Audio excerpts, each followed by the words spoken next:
Most of us would probably hit a wall if we had to name every bee we know. Honeybee, bumblebee, that's it. Well, according to a landmark new study, there are actually 26,000 unique species of bees in the world. That's about 5,000 more than even experts had guessed. So many bees, in fact, we can't keep up with naming them all. Scientists call it a taxonomic bottleneck. Keeping my eye out for bees as we speak. We're discovering about 117 new species every year. And at that rate, it'll take 40 years to get through the backlog. We're finding things that we can't put names on. And so I know that there are undescribed species present in British Columbia. And so it's wonderful to see someone doing the work to put an estimate on that and helping us to understand exactly how much more work is needed. Identifying a species is a rigorous process. Often, DNA barcoding is needed, taking a single leg to find a genetic signature.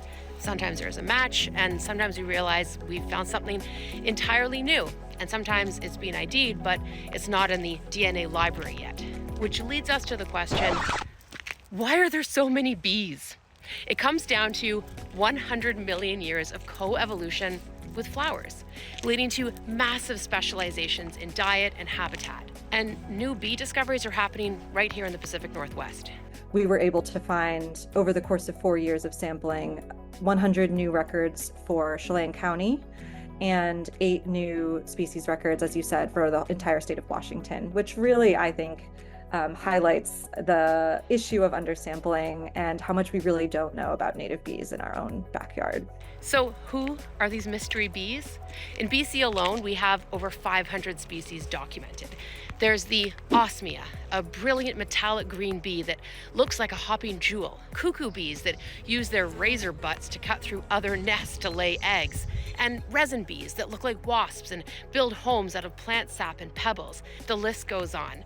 But the biggest misconception we have is what a home even looks like for these insects. Well, they have an image in their heads of man-made hives that have a colony of bees with a queen and workers that go out and make honey. And that's nothing like the majority of our bees. The majority of our bees are actually solitary. The takeaway from this new study isn't just that we need more names for the bigger number. It's a reality check. We talk about saving the bees like it's one job for one insect, but it's actually 26,000 different jobs. Each species has its own unique ecosystem, each uniquely impacted by our changing climate. And yet, when we visualize the bee, most of us reach for the one species that doesn't need our help. If you say save the bees and put a picture of a honeybee, it's sort of like saying, save the birds and having a photo of a chicken, right? They're just not going to go extinct. We as humans are going to make sure that they continue to persist because we need them for food security. In contrast, our native bees do, right? So they're this way to safeguard against ongoing bee losses and conserve biodiversity on a more regional scale. So next time you hear that telltale buzz, don't just call it a bee. It might be one of the thousands we're still waiting to officially meet.